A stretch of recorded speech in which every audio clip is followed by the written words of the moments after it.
ভাইরা আমার, ইস্তেগফার সকল সমস্যার সমাধান। ইস্তেগফারের ভিতরে সবচেয়ে শ্রেষ্ঠ ইস্তেগফার হলো সাইয়্যিদুল ইস্তেগফার। সাইয়্যিদুল ইস্তেগফারটা যদি মুখস্থ না পারেন, অন্তত লিখিত ভার্সনটা পড়েন। সাইয়্যিদুল ইস্তেগফারের যে অর্থ, এটার যে মর্ম, বড় হৃদয়গ্রাহী ভাই, বড় মর্মস্পর্শী। ইমানদার এটার অর্থের দিকে তাকায় যদি পড়ে, তো তার অন্তর না গলে পারে না। যে ব্যক্তি ইস্তেগফারকে আঁকড়ে ধরবে, এটাকে কন্টিনিউয়াসলি করবে, ইস্তেগফার কখনো ছাড়বে না, সবসময় তার মধ্যে ইস্তেগফার অব্যাহত থাকবে, ওই ব্যক্তিকে আল্লাহ রাব্বুল আলামিন বিভিন্ন পেরেশানি থেকে সারপ্রাইজড হওয়ার মতো এমন এমন পথ বের করে দিবে যে সে চিন্তাও করে নাই। তার পেরেশানি থেকে মুক্তির পথ আল্লাহ তাআলা দেখায় দিবেন। ইস্তেগফার কিভাবে করবেন ভাই? ইস্তেগফার এমন একটা আমল, এটা ছাড়া তো আমাদের উপায় নাই ভাই। ইস্তেগফার আমাদের দুনিয়ার পেরেশানি দূর করবে, আখিরাতের পেরেশানি দূর করবে।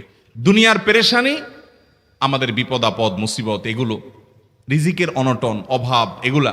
আর আখিরাতের পেরেশানি হলো আমাদের পাপ গুনাহ, এগুলা। কোরআনে কারিমে আল্লাহ রাব্বুল আলামিন সূরা নূহের মধ্যে আল্লাহ নবী নূহ আলাইহিস সালাম তার সম্পর্কে বলছেন, ফাকুলতুস্তাগফিরু রাব্বাকুম ইন্নাহু কানা গাফফারা ইউরসিলিস সামাআ আলাইকুম মিদরারা ওয়া ইউমদিদুকুম বিআমওয়ালিন ওয়া বানিন ওয়া ইয়াজআল লাকুম জান্নাতিন ওয়া ইয়াজআল লাকুম আনহারা। তিনি বলেন, আমি বলেছি আমার জাতিকে, তোমরা ইস্তেগফার কাছে ইস্তেগফারটা করতে থাকো। রুটি রুজি নাই, চাকরি নাই, ইনকাম নাই, ব্যবসা খারাপ যাচ্ছে, পেরেশানি হচ্ছে, ইস্তেগফার ধরো। কি হবে? ইন্নাহু কানা গাফফারা। যদি ইস্তেগফার করো, এক নম্বর লাভ হলো আল্লাহ মাফ করে দিবেন গুনাহ। ইউরসিলিস সামাআ আলাইকুম মিদরারা, যাতে ফসল ভালো হয়, রিজিক ভালো হয়, সেই ব্যবস্থা আল্লাহ করবেন। ওয়া ইউমদিদুকুম বিআমওয়ালিন ওয়া বানিন, ছেলে মেয়ে হয় না অথবা ভালো ছেলে মেয়ে নাই, আল্লাহ তাআলা নেক সন্তান দিয়ে তোমাকে শক্তিশালী করবেন, সম্পদ দিয়ে শক্তিশালী করবেন। ওয়া ইয়াজআল লাকুম জান্নাতিন ওয়া ইয়াজআল লাকুম আনহারা, আল্লাহ তাআলা প্রসবন দিবেন, ফসল দিবেন, বরকত দিবেন রুজিতে। কিসের মাধ্যমে? ইস্তেগফার। কিসের মাধ্যমে ভাই? ইস্তেগফার। আহা, ইস্তেগফারের আমল আমাদের দেশে মানুষ আমরা জানি না ভাই।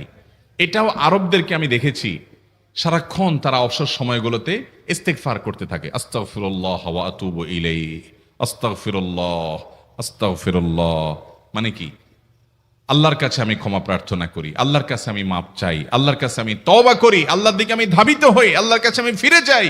আস্তাগফিরুল্লাহ, আস্তাগফিরুল্লাহ। আপনি বসে আছেন নিরিবিলি, ভাইরা আমার, এখন আর নিরিবিলি বলতে কোনো সময় নাই, এখন আর ফ্রি টাইম নাই, এখন আর আমাদের অবসর টাইম নাই। আস্তাগফিরুল্লাহ কখন বলবো? মোবাইল টিপতে টিপতে টিপতে টিপতে, ফেসবুকের নোটিফিকেশন দেখতে দেখতে দেখতে, লাইক কমেন্ট গুনতে গুনতে আমাদের এখন কোনো ফুরসত নাই। বাহিরে তো নাই, টয়লেটে গেলেও তখন আমাদের ব্যস্ততা মোবাইল নিয়া, ফেসবুক নিয়া, ঘুমাইতে গেলেও আমাদের ব্যস্ততা। ও ভাই আমার, অথচ আমার হায়াত শেষ হয়ে যাচ্ছে, আমল নামার শূন্য খালি, ফেসবুক টিপাটিপিতে পরিপূর্ণ। আল্লাহর কাছে কি নিয়ে যাবেন? ইস্তেগফার করবেন তো ইনশাআল্লাহ? অবসর সময় ইস্তেগফার করবেন তো ইনশাআল্লাহ? নিরিবিলি আছেন, একাকী আছেন, ইস্তেগফার চালায় দেন। 10 সেকেন্ড টাইম পাইছেন, ইস্তেগফার শুরু করে দেন। ডাক্তারের কাছে গেছেন, ওয়েটিং এ আছেন, বসে আছেন, ইস্তেগফার করতে থাকেন। সিরিয়াল আছেন কোনো কাজের, ইস্তেগফার করতে থাকেন। ডিউটিতে যাচ্ছেন, গাড়িতে, বাইসাইকেলে, বাইকে, যে কোনো ভাবে পায়ে হেঁটে ইস্তেগফার করতে থাকেন। যে কোনো অবসরের সময়গুলোকে ইস্তেগফার দিয়ে পরিপূর্ণ করে দেন। ভাইরা আমার, ইস্তেগফার সকল সমস্যার সমাধান। ইস্তেগফারের ভিতরে সবচেয়ে শ্রেষ্ঠ ইস্তেগফার হলো সাইয়্যিদুল ইস্তেগফার। সাইয়্যিদুল ইস্তেগফারটা যদি মুখস্থ না পারেন, অন্তত লিখিত ভার্সনটা পড়েন। সাইয়্যিদুল ইস্তেগফারের যে অর্থ, এটার যে মর্ম, বড় হৃদয়গ্রাহী ভাই, বড় মর্মস্পর্শী। ইমানদার এটার অর্থের দিকে তাকায় যদি পড়ে, তো তার অন্তর না গলে পারে না। আল্লাহুম্মা আনতা রব্বি, হে আল্লাহ, আপনি আমার রব, আপনি আমার পালনকর্তা লাগেন। আপনার সাথে আমার এই সম্পর্ক, আমি আপনার গোলাম, আপনি আমার রব, এই সম্পর্কটা আপনার সাথে আছে। আল্লাহুম্মা আনতা রব্বি লা ইলাহা ইল্লা আন্ত, ও আল্লাহ, আপনি ছাড়া আমার ইবাদত, আমার গোলামি, আমার দাসত্ব, উপাসনার উপযুক্ত আর কেউ নাই। আল্লাহুম্মা আনতা রব্বি লা ইলাহা ইল্লা আন্ত খালাকতানি, আপনি আমাকে সৃষ্টি করেছেন। ওয়া আনা আবদুক, আল্লাহ আমি আপনার গোলাম। দেখেন কিভাবে আল্লাহর সাথে সম্পর্কটার কথা বলা হচ্ছে মুহাব্বতের সাথে। খালাকতানি ওয়া আনা আবদুক, আল্লাহ আপনি আমাকে সৃষ্টি করেছেন, আর আমি আপনার গোলাম। ওয়া আনা আলা আহদিকা ওয়া ওয়া'দিকা মাস্তাতা'তু, আল্লাহ আপনার সাথে যে অঙ্গীকার করেছিলাম, আলাস্তু বিরব্বিকুম, আপনি জিজ্ঞেস করেছেন, আলমে আরওয়াহাতে আমরা বলেছি বালা, হ্যাঁ আপনি আমার রব। আপনাকে রব হিসাবে স্বীকৃতি দিয়ে আপনার গোলামি করার যে অঙ্গীকার আমরা করেছি, কালিমাতুশ শাহাদা যে আমরা পাঠ করেছি, এই যে আপনার সাথে কৃত অঙ্গীকার, রব হিসাবে স্বীকৃতি দেওয়ার পর, গোলাম হিসাবে মেনে নেওয়ার পর, আমি আপনার যে গোলামি করার কথা ছিল, ওয়া আনা আলা আহদিকা ওয়া ওয়া'দিকা মাস্তাতা'তু, যতটুকু পারছি আমি সে ওয়াদার উপরে থাকার চেষ্টা করছি আল্লাহ। ওয়া আনা আলা আহদিকা ওয়া ওয়া'দিকা মাস্তাতা'ত আবুউ লাকা বিনি'মাতিকা আলাই, আল্লাহ আমি স্বীকার করি আপনি আমার প্রতি অনেক নিয়ামত দিয়েছেন, অনেক নিয়ামত দিয়েছেন, এটা আমি স্বীকার করি। ওয়া আবুউ লাকা বিযামবি, আর আমি এও স্বীকার করি যে আল্লাহ অনেক অপরাধ, অনেক পাপ আমার দ্বারা হয়ে গেছে। ফাগফিরলি, অতএব আপনি আমাকে মাফ করে দেন। ফাইন্নাহু লা ইয়াগফিরুয যুনুবা ইল্লা আনতা, কারণ আপনি ছাড়া আর কেউ গুনাহ ক্ষমা করতে পারবে। ভাইরা আমার, অর্থের দিকে লক্ষ্য করে করে, মর্মটা বুঝে বুঝে একটু সাইয়্যিদুল ইস্তিগফার পড়েন। লেখা দেখে দেখে পড়েন, ইউটিউব থেকে দেখে দেখে পড়েন, কিন্তু পড়েন। আল্লাহুম্মা আনতা রাব্বি লা ইলাহা ইল্লা আনত খালাকতানি ওয়া আনা আবদুকা ওয়া আনা আলা আহদিকা ওয়া ওয়া'দিকা মাস্তাতা'তু আউযু বিকা মিন শাররি আবুউ লাকা বিনি'মাতিকা আলাইয়া ওয়া আবুউ লাকা বিযামবি ফাগফিরলি ফাইন্নাহু লা ইয়াগফিরুয যুনুবা ইল্লা আনতা। এটা হলো বড় ইস্তিগফার। এত বড় ইস্তিগফার পড়তে পারেন না, কোনো পেরেশানি নাই, কোনো অসুবিধা নাই। সবচেয়ে ছোট ইস্তিগফার হলো আস্তাগফিরুল্লাহ, আস্তাগফিরুল্লাহ, আস্তাগফিরুল্লাহ। আল্লাহ আপনার কাছে ক্ষমা চাই, কত ভুল হয়ে যায়, কত অন্যায় হয়ে যায়। ভাইরা আমার, এটা হলো রিমুভার। ভুল করে কিছু লিখছেন, রিমুভ করে ফেলছেন, শেষ হয়ে গেছে। আপনি ঘন ঘন ইস্তিগফার পড়তে থাকেন, অগণিত ভুল হয়, অগণিত ত্রুটি হয়, বারবার ইস্তিগফার এগুলোকে সবগুলোকে শেষ করে দেয়। ভাইরা আমার, নিরাপত্তা এনে দেয়। আল্লাহ কোরআনে কারিমে বলেছেন যে আপনার রব আপনার কওমের প্রতি আযাব নাজিল করবেন না যদি আপনি থাকেন, আর যদি তারা ইস্তিগফারে রত রাখে তাহলে গণ আযাব আল্লাহর পক্ষ থেকে আসবে। অতএব ভাইরা আমার, ইস্তিগফার বেশি বেশি করতে হবে। 6টা আমল, 6টা জিকির, দোয়া হলো শত শত হাজার দোয়া এবং জিকিরের সান্নিধ্যাসের। দ্বিতীয়টা হলো ইস্তিগফার। চেষ্টা করবো না ইনশাআল্লাহ ইস্তিগফার করার, চলতে ফিরতে আস্তাগফিরুল্লাহ ওয়া আতুবু ইলাইহি, অথবা শুধু আস্তাগফিরুল্লাহ। আরেকটা ইস্তিগফার হাদিসে বর্ণিত, আস্তাগফিরুল্লাহাল্লাযী লা ইলাহা ইল্লা হুয়াল হাইয়ুল কাইয়্যুম ওয়া আতুবু ইলাইহি ওয়া লা হাওলা ওয়া লা কুওয়াতা ইল্লা বিল্লাহ। এটাও ইস্তিগফার। তাহলে একটা বড় ইস্তিগফার, একটা মিডিয়াম, একটা ছোট, যার যেটা সুবিধা হয় এটা পড়েন। বড়টা হলো সাইয়্যিদুল ইস্তিগফার, সবচেয়ে শ্রেষ্ঠ ইস্তিগফার যেটা হাদিসে বর্ণিত হয়েছে। সাইয়্যিদুল ইস্তিগফার নবীজি সকাল সন্ধ্যা পাঠ করতেন, বিভিন্ন সময় পাঠ করতেন, রাতে পাঠ করার কথা বলতেন। সাইয়্যিদুল ইস্তিগফার পাঠ করলে আল্লাহ রাব্বুল আলামিন ওই দিনে, ওই রাতে, ওই ব্যক্তি মারা গেলে তার সব গুনাহ খাতা মাফ করে তাকে জান্নাত দিবেন ইনশাআল্লাহ। অতএব ভাইরা আমার, সাইয়্যিদুল ইস্তিগফার সবচেয়ে বড়, আস্তাগফিরুল্লাহাল্লাযী লা ইলাহা ইল্লা হুয়াল হাইয়ুল কাইয়্যুম ওয়া আতুবু ইলাইহি ওয়া লা হাওলা ওয়া লা কুওয়াতা ইল্লা বিল্লাহ। এটা হলো মাঝারি ধরনের। আর সবচেয়ে ছোট ইস্তিগফার হলো আস্তাগফিরুল্লাহ ওয়া আতুবু ইলাইহি। তাহলে 6 আমলের কয়টা গেল? 2টা। প্রথমটা হলো দুরুদ, আর দ্বিতীয়টা হলো ইস্তিগফার। 6টা দোয়া এবং জিকির আছে, যেই দোয়া জিকিরগুলো কোরআন হাদিসে বর্ণিত সকল দোয়া জিকিরের খোলাসা, সারমর্ম এবং নির্যাস। এই 6টাকে যদি কোনো মুসলমান নিয়মিত আঁকড়ে ধরে, তাহলে কোরআন এবং হাদিসের যত দোয়া এবং জিকির আছে, কেমন যেন তার নির্যাসটা নিয়মিত সে আমল করলো। বলবো সেগুলা। এই 6টা দোয়া এবং জিকিরের মধ্যে সর্বপ্রথম হলো নবী করিম সাল্লাল্লাহু আলাইহি সাল্লামের প্রতি দুরূদ প্রেরণ করা। নবীজি সাল্লাল্লাহু আলাইহি সাল্লামের প্রতি দুরূদ প্রেরণ করার আমল এরকম আমল, আপনি যদি সারা দিনে শুধুমাত্র নবীজির প্রতি দুরূদ প্রেরণ করার আমলটাই জিকির হিসাবে সবচেয়ে বেশি করেন, দোয়া হিসাবে যদি এটাই আপনি সারাদিন করতে থাকেন, তো আপনার জন্য যথেষ্ট হবে আল্লাহর কাছে। আর কিছু না চাইলেও চলবে, আর কিছু না চাইলেও চলবে। দুরূদ মানে হলো নবীজির জন্য দোয়া করা।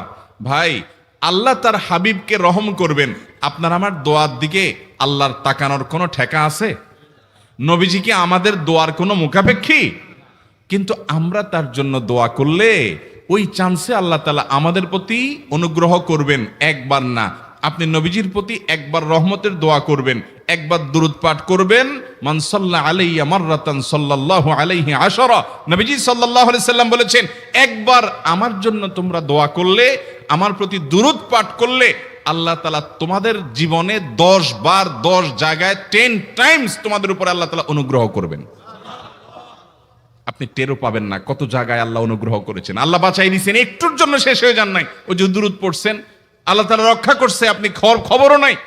আল্লাহ তাআলা আপনার প্রতি বিশাল একটা দান করছে, আপনি লক্ষ্য করেন নাই। ওই যে দুরূদ পড়ছেন একবার 10 বার রহমত হবে। এভাবে যত দুরূদ পড়বে সে তত রহমত এবং অনুগ্রহ পাবে। এক সাহাবী বলেছেন, ইয়া রাসূলুল্লাহ, আমি আমার দোয়ার কত অংশ আপনার জন্য রিজার্ভ রাখবো? আমি তো আল্লাহর কাছে অনেক কিছু চাইবো, অনেক কিছু নিবেদন করব, আপনার জন্য যেন আল্লাহ রহমত নাজিল করে, এটাই হলো দুরূদ। এই দুরূদটা আমি কি পরিমাণ রাখবো? 4 ভাগের 1 ভাগ, 3 ভাগের 1 ভাগ, অর্ধেক? এরপরে সাহাবী বলছেন, আসলে যদি সবগুলোই করি, উনি এক একটা পার্সেন্টেজ বলছেন, আর নবী করিম সাল্লাল্লাহু আলাইহি সাল্লাম বলছেন যে, তাকে বোঝাচ্ছেন যে আরো বেশি করতে পারলে ভালো হয়। তো সাহাবী বাড়াইতে বাড়াইতে শেষ পর্যন্ত বলেন যে, আমার দোয়া যদি সবগুলো আপনার জন্য করি, আমি যদি আর কোনো দোয়া না করি, শুধু আপনার জন্যই দোয়া করি, নবী করিম সাল্লাল্লাহু আলাইহি সাল্লাম তাকে সুসংবাদ দিলেন যে, তাহলে তোমার আর কোনো সমস্যা থাকবে না, সব সমস্যা দূর হয়ে যাবে, তোমার কোনো পেরেশানি থাকবে না। ভাইরা আমার, দুরূদের আমল এমন একটা আমল যে আপনার জীবনে কোনো বিপদ, কোনো মুসিবত, কোনো পেরেশানি, কোনো সমস্যা দেখা দিয়েছে, আপনি যদি দুরূদ পড়তে থাকেন, কোনো কিছু মনে আসছে না, অনেক সময় ছাত্র জিজ্ঞেস করে, ভাই পরীক্ষার হলে পড়া ভুলে গেছি, কি করব? আমি দুরূদ পড়া শুরু করেন। আরবদেরকে দেখা যায় কোনো কিছু ভুলে গেলে তারা বলে আল্লাহুম্মা সাল্লি আলা মুহাম্মদ, আল্লাহুম্মা সাল্লি আলা মুহাম্মদ, এটা শুরু করে তারা। কারণ নবী করিম সাল্লাল্লাহু আলাইহি সাল্লাম এর হাদিস থেকে স্পষ্টভাবে, একটি নয় বহু হাদিস থেকে প্রমাণিত, যে ব্যক্তি দুরূদটা নিয়মিত পাঠ করবে, সালাত আলা নবীটাকে যে ব্যক্তি আঁকড়ে ধরবে, সব সময় তার মুখ থেকে সালাত সালাত সালাম চলতে থাকে, এই ব্যক্তির সকল গুনাহ আল্লাহ মাফ করে দিবেন, সকল পেরেশানি আল্লাহ তাআলা মুক্ত করে দিবেন। ভাইরা আমার, দুরূদের আমলটা এত গুরুত্বপূর্ণ আমল, এটা আমরা করি এখন। অনেকে আছেন যে আনুষ্ঠানিকতা যখন থাকে দুরূদের, মিলাদের, তখন একটু সালাত আলান নবী যেভাবেই করেন। আর বাকি অনেকে আছেন যেগুলো করারও কোনো খোঁজ খবর নাই। দুরূদ বেশি বেশি করে পাঠ করবো তো ইনশাআল্লাহ। সবচেয়ে শ্রেষ্ঠ দুরূদ, সবচেয়ে উত্তম দুরূদ হলো দুরূদ ইব্রাহিম, যেটা নামাজে পড়েন। আর সবচেয়ে সংক্ষিপ্ত দুরূদ হলো সাল্লাল্লাহু আলাইহি ওয়াসাল্লাম। এছাড়া নবীজির প্রতি দোয়ামূলক যে কোনো দুরূদই আল্লাহর কাছে গ্রহণযোগ্য হতে পারে, যদি দুরূদের অর্থের মধ্যে, কথা বলার মধ্যে খারাপ কিছু না থাকে। দুরূদের নামে অনেকগুলো দুরূদ প্রচলিত আছে বিভিন্ন বই পুস্তকে, অমুক দুরূদ পড়লে অমুক এত নেকি হয়, বা অমুক দুরূদ পড়লে এতবার পড়লে ওই বিপদ দূর হয়। এগুলো কোনো হাদিস নির্দেশিত না, এগুলো হয়তো কারোর তাজরিবা, অভিজ্ঞতা নির্ভর। কিন্তু হাদিস নির্দেশিত দুরূদ হলো দুরূদ ইব্রাহিম, আর সবচেয়ে সংক্ষিপ্ত দুরূদ হলো সাল্লাল্লাহু আলাইহি সাল্লাম। অর্থের ভিতরে যদি খারাপ কিছু, শিরকের কিছু না থাকে, নবীকে আবার আল্লাহর পর্যায়ে পৌঁছানোর মতো গোমরাহি যদি না থাকে দুরূদের অর্থের মধ্যে, তাহলে যে কোনো দুরূদই আপনি আল্লাহর কাছে পেশ করতে পারেন। তাহলে 6টা দোয়া হলো কোরআন হাদিসের শত শত সহস্র দোয়ার নির্যাস এবং খোলাসা। তার 1 নম্বর হলো দুরূদের আমল। করবো না বেশি বেশি ইনশাআল্লাহ? আমার জীবনে বহুবার এমন হয়েছে, বহুবার এমন এমন বিপদ যে দেয়ালে পিঠ ঠেকে গেছে, এখান থেকে উদ্ধারের কোনো পথ আর চোখের সামনে দেখা যাচ্ছে না। আমি এই আমলটি, এর পাশাপাশি ইস্তেগফারের আমল, যেটা 2 নম্বরে বলবো আমি, এই 2টি আমল কন্টিনিউয়াসলি করে গেছি, হরদম প্রতি নিঃশ্বাসে নিঃশ্বাসে, বাস টয়লেটের টাইম বাদে বাকি ফুল টাইম এটা দুরূদ এবং ইস্তেগফার অব্যাহত রাখছি। আল্লাহ তাআলা এমন ভাবে, অলৌকিক ভাবে উদ্ধার করেছেন যে আমার কল্পনায়ও আসে না যে এখান থেকে এভাবে হেল্প হতে পারে। ভাইরা আমার অভিজ্ঞতার 2 পয়সার কোনো মূল্য নাই। আমার অভিজ্ঞতা কি আসলো না আসলো, এটাতে কিছু আসা যায় নাই। রহমতুল্লিল আলামিন আল্লাহর রাসূল, আল্লাহর নবী ওয়াদা করেছেন যে আপনার পেরেশানি দূর হবেই হবে ইনশাআল্লাহ। অতএব দুরূদের আমল বেশি বেশি করবো না ইনশাআল্লাহ। নাম্বার 2, ইস্তেগফার।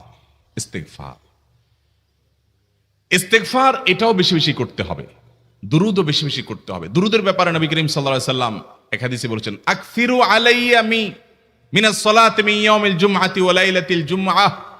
জুমার রাতে আর জুমার দিনে, অর্থাৎ বৃহস্পতিবার দিবাগত রাত আর জুমার দিন শুক্রবার, এই সময়গুলোতে তোমরা আমার প্রতি বেশি বেশি দুরূদ পাঠ করো। এই যে নবীজি বলছেন বেশি বেশি পাঠ করো, তাহলে দুরূদটা বেশি বেশি পাঠ করতে হবে। ঠিক একইভাবে 2 নম্বর যেটা, দ্বিতীয় আমল যেটা ইস্তিগফার, এটাও বেশি বেশি করতে হবে। কারণ ইস্তিগফার সম্পর্কে কোন কোন হাদিসের ভাষ্যের মধ্যে মান লাজিমাল ইস্তিগফার ভাষ্য এসেছে, অর্থাৎ নাম্বার 3।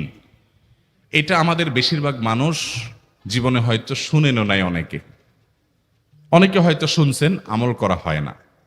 খুব সীমিত সংখ্যক আল্লাহর বান্দার আমলের তৌফিক হয়। সেটা হলো ইয়া যাল জালালি ওয়াল ইকরাম, এটা একটা জিকির, আল্লাহ তাআলাকে ডাকা, আহ্বান করা, এটাই জিকির। ইয়া যাল জালালি ওয়াল ইকরাম। নবী করিম সাল্লাল্লাহু আলাইহি সাল্লাম বলেছেন আলিজু বিয়া যাল জালালি ওয়াল ইকরাম, তোমরা ইয়া যাল জালালি ওয়াল ইকরাম এটাকে আঁকড়ে ধরো, এটাকে নিয়মিত করো, বেশি বেশি করে বলতে থাকো এটাকে, সব সময় এটাকে মুদাওয়ামাতের সাথে কন্টিনিউয়াসলি এটা বলতে থাকো, ইয়া যাল জালালি ওয়াল ইকরাম। অনেক উলামায়ে কেরাম, মুহাদ্দিসিন ইকরাম ইয়া যাল জালালি ওয়াল ইকরাম কেন নবীজি এত বেশি বলতে বলেছেন, এটার মাধ্যমে আমাদের লাভটা কি, এর ব্যাখ্যা করতে গিয়ে বলেছেন ইয়া যাল জালাল মানে হলো হে মহান, মহান বড়ত্বের অধিকারী, হে জালালের অধিকারী, হে জালাল, ওয়াল ইকরাম হে দানশীল। তাহলে প্রথম বাক্যে আল্লাহর বড়ত্বের কথা স্বীকৃতি দিয়ে প্রশংসা করা হয়, আর দ্বিতীয় বাক্যে হে দানশীল বলে আল্লাহ তাআলার কাছ থেকে চাওয়া হয় যে আপনি যেহেতু দানশীল এবং আপনি যদি মহান, অতএব আপনি আমাকে দান করেন। এটা ডাকলেই, আল্লাহকে এই বলে ডাকলেই চাওয়া হয়ে যায়। এই জন্য বেশি বেশি করে ইয়া যাল জালালি ওয়াল ইকরাম পড়তে হবে। অনেকে হয়তো নতুন শুনেছেন, আজকে থেকে শুরু করে দিবেন ইয়া যাল জালালি, সকাল বিকাল মনে থাকে না তো লিখে লিখে ওয়ালে টাঙ্গায়া দেন, বাসা বাড়িতে এমন জায়গায় লিখে রাখেন তাকাইলে নজরে পড়ে।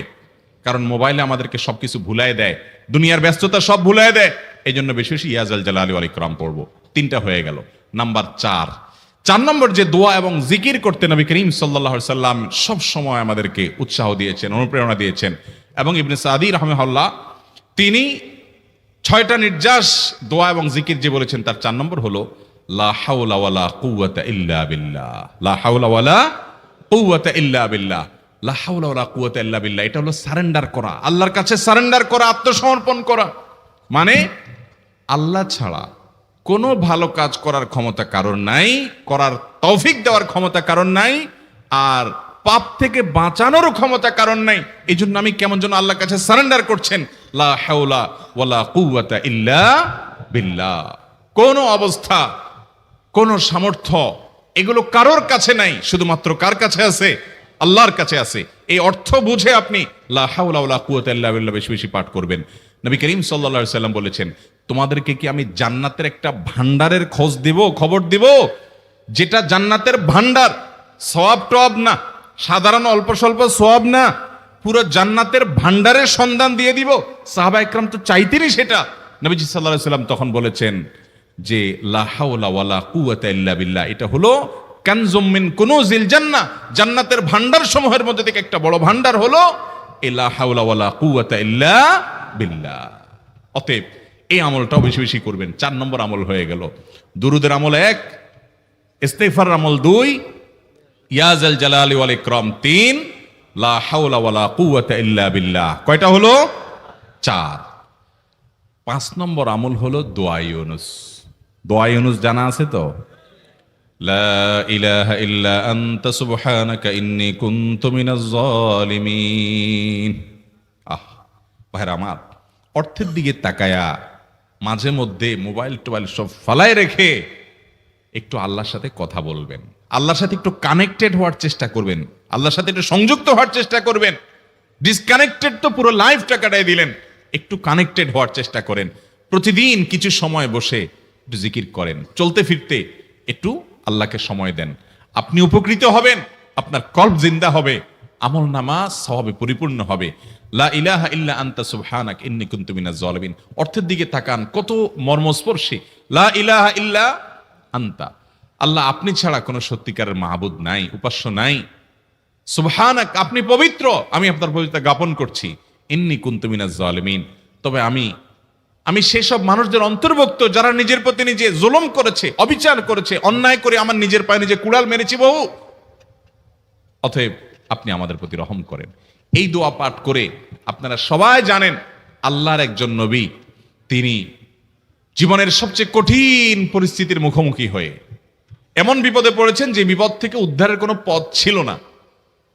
দুনিয়াবী সকল সিস্টেম বলবে যে সমুদ্রে নিক্ষেপিত হয়ে বিশাল বড় সমুদ্রের প্রাণী মাছের পেটে চলে গেলে সে মানুষ আবার বাঁচে কিভাবে, মুহূর্তের ভিতরে তো মারা যাবে অক্সিজেনের অভাবে। এটাই দুনিয়ার সিস্টেম বলে। আল্লাহ তাআলা অলৌকিক ভাবে, লৌকিক সিস্টেমের ঊর্ধ্বে রেখে আল্লাহ তাআলা তাকে এই বাক্য পাঠ করার কারণে এর মাধ্যমে আল্লাহ তাকে মুক্তি দান করেছেন। এবং আল্লাহ তাআলা এই ঘটনা কোরআনে উল্লেখ করার পর একটা সুসংবাদ বলছেন আমাদের সবার জন্য, বিরাট বড় আনন্দের সংবাদ। আল্লাহ বলেছেন ওয়াকাযালিকা নুনজিল মুমিনিন। এই বাক্য পাঠ করার পর ইউনূস আলাইহিস সালামকে শুধু রক্ষা করেছেন আল্লাহ তাই নয়, আল্লাহ বলেছেন একইভাবে তাকে যেরকম রক্ষা করেছি, এই বাক্য যদি কেউ পড়ার মতো পড়ে, হক আদায় করে পড়ে, মনের গভীর থেকে পড়ে, মর্ম উপলব্ধি করে পড়ে, নিয়মিত পড়ে, ওয়াকাযালিকা নুনজিল মুমিনিন, ঈমানদারদেরকে আমি রক্ষা করে দেব এভাবে। আরো শুনবেন, আমাদের প্রিয় নবী সাল্লাল্লাহু আলাইহি ওয়াসাল্লাম বলেছেন, তোমরা আমার ভাই ইউনূস ইবনে মাত্তা যে দোয়া করেছে, ওই দোয়াটাকে তোমরা আঁকড়ে ধরবা, যে কোনো বিপদে আপদে মুসিবতে আল্লাহর কাছে চাইবা। ভাইরা আমার, আমরা বিপদ আপদে পড়লে হুজুরদের কাছে চলে যায় দোয়ার জন্য, অনেকে মাজারে চলে যায়, সেখানে মানত করে, টাকা পয়সা দেয় বিপদ উদ্ধার করার জন্য। কপাল পোড়া জানে না ও কার গোলাম, ও আরশে আজিমের মালিকের গোলাম, তার সাথে ডাইরেক্ট কানেক্টেড হওয়ার সুযোগ আছে, শুধু ইউজ করলেই হয়, সুইচ দিলেই হয়। কপাল পোড়া জানে না, ডানে বামে গিয়ে নিজের আমল বরবাদ করে, ঈমান বরবাদ করে, তাওহীদ নষ্ট করে। ভাইরা আমার, তাহলে যে কোনো সমস্যা ফিল করি অথবা স্বাভাবিক অবস্থাতে দোয়া ইউনূস পাঠ করব, লা ইলাহা ইল্লা আনতা সুবহানাকা ইন্নী কুনতু মিনাজ জালিমিন। ভাইরা আমার, দুনিয়ার মানুষের কাছে আপনি অপরাধী এটা বললে খারাপ লাগে। আপনি একটা অফিসে চাকরি করেন, দুর্নীতি করে চুরি করে ধরা পড়ছেন, বসের কাছে যায় মাপ চাইছেন, স্যার ভুল হয়ে গেছে, আর কখনো করব না, লোভে পড়ে করে ফেলছি, বিপদে পড়ছিলাম, টাকা টানছিল স্যার, আর কোনোদিন করব না, মাফ করে দেন স্যার, চাকরিটা রাখেন স্যার। আপনি মাপ চাইলেন, লজ্জিত হলেন, চোখের পানি ফেললেন, পাও ধরে মাপ চাইলেন, ছোট হলেন। এই ছোট হওয়ার পরে আপনার চাকরি যদি টিকেও যায়, বস যদি আপনাকে মাফ করেও দেন, তারপরেও কি আপনার কাছে ভালো লাগবে? না এত বড় একটা অঘটন ঘটলো, ছোট হলেন, সবার সামনে লজ্জিত হলেন, অনুতপ্ত হলেন, ধরা পড়লেন, মাপ চাইতে হলো, এজন্য আপনার খারাপ লাগবে না? কিরকম খারাপ লাগবে? এত খারাপ লাগে অনেকে সহ্য করতে পারে না, গুনাহের দিকে চলে যায়, আত্মহত্যা পর্যন্ত করে ফেলে, এই বেইজ্জতি সহ্য করতে পারে না। ঠিক না ভাই? ঠিক। মানুষের কাছে মাপ চাইলে, মানুষের কাছে ছোট হলে মানুষের কষ্ট হয়। অদ্ভুত।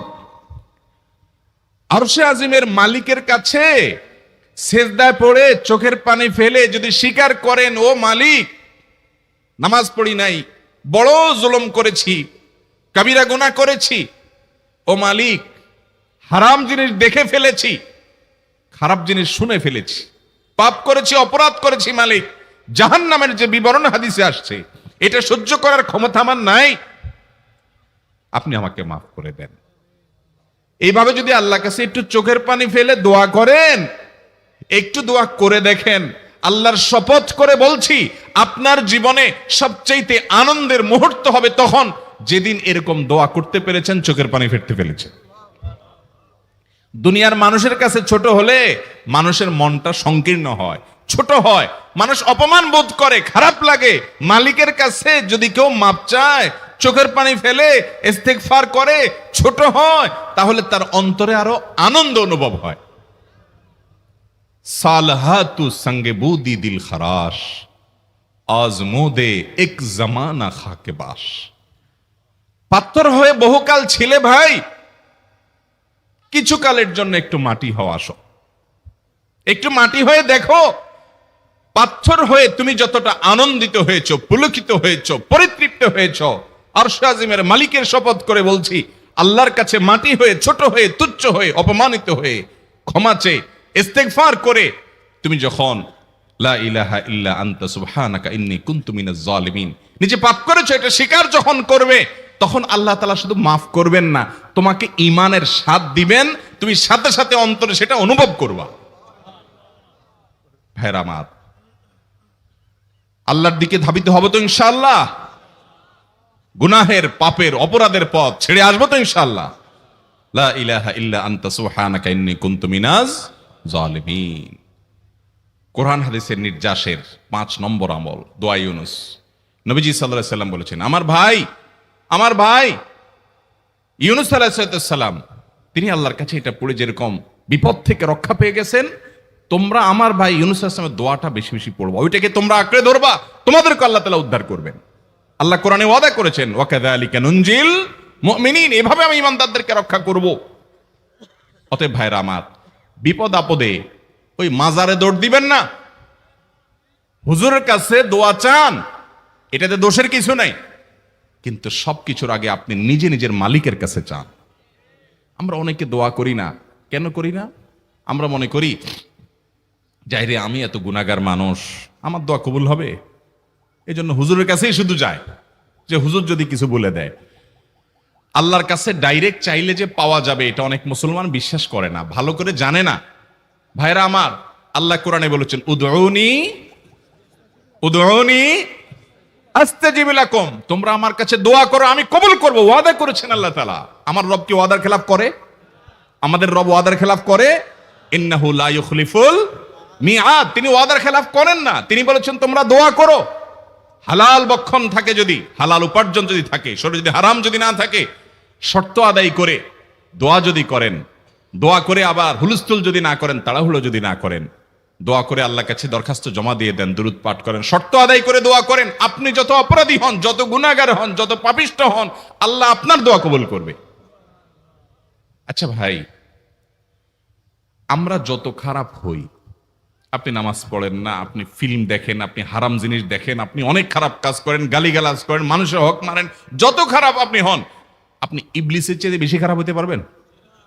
ইবলিসের চেয়ে বেশি খারাপ হওয়ার সুযোগ আছে? খারাপের বাপ সে, তার মতো খারাপ তো আপনি চাইলেও হতে পারবেন না, ঠিক না ভাই? ঠিক। আচ্ছা, এই ইবলিস আল্লাহর কাছে দোয়া করছে কখন? এমন সময় যখন আল্লাহ তাকে নির্দেশ করছে সেজদা করো। আদমের সম্মানে সেই নির্দেশ সে লঙ্ঘন করেছে, ডাইরেক্ট আল্লাহর সামনে সরাসরি লঙ্ঘন, সরাসরি বিদ্রোহ। আপনার সামনে আপনার ছেলে, আপনার কর্মচারী, আপনার কাজের লোক ডাইরেক্ট যদি একটা জিনিস বলে পারবো না, কি পরিমাণ মেজাজ আপনার গরম হবে চিন্তা করেন। অথচ আপনিও মানুষ, সেও মানুষ, আর আল্লাহ হলেন সৃষ্টিকর্তা, এ হলো সৃষ্টি। সে যুক্তি দেখায়, খালাকতানি মিন নার ওয়া খালাকতাহু মিন তিন, আমারে আগুন থেকে তৈরি করছেন, তারে মাটি থেকে তৈরি করছেন, আমি কেন তারে সিজদা করব? তর্ক যুক্তি হাজির করে আল্লাহর নির্দেশকে আল্লাহর সামনে লঙ্ঘন করেছে। কত ডেঞ্জারাস সিচুয়েশন বুঝেন, কি পরিমাণ রাগ আল্লাহ রাব্বুল আলামিন হওয়ার কথা। তার তো গুণবাচক নাম শুধু রহমান রহিম না, তার গুণবাচক নাম আছে কি? কাহার, জব্বার। তো আল্লাহ রাব্বুল আলামিনের এই গুণবাচক নামও তো আছে। তিনি হচ্ছে প্রচন্ড রকমের কাহারের অধিকারী। তো আল্লাহর সামনে ডাইরেক্ট তার আদেশকে লঙ্ঘন করেছে, হঠকারিতা দেখিয়েছে, অহংকার করেছে, দম্ভ দেখিয়েছে, এত বড় বেয়াদবি করেছে। ওই টাইমে আল্লাহ তাআলা তো রাগ হওয়ার কথা। ওই রাগের সময়, ওই কঠিন সময় ইবলিস যখন আল্লাহ তাকে বললেন, যাও ফখরুজ মিনহা ফাইন্নাকা রাজিম, জান্নাত থেকে বের হও, তুমি বিতাড়িত, আল্লাহ রাগ হয়ে তাকে জান্নাত থেকে বের করে দিলেন। ভাইরা আমার, এই রকম সময় পর্যন্ত ইবলিস দোয়া করে বসছে। কি দোয়া করছে? রব্বি আনজিরনি ইলা ইয়াউমি ইউবআসুন, আল্লাহ আমাকে সুযোগ দেন, কিয়ামত পর্যন্ত হায়াতটা দেন আমারে, দোয়া করে বসছে। কিন্তু আল্লাহ তাআলা কি করছেন?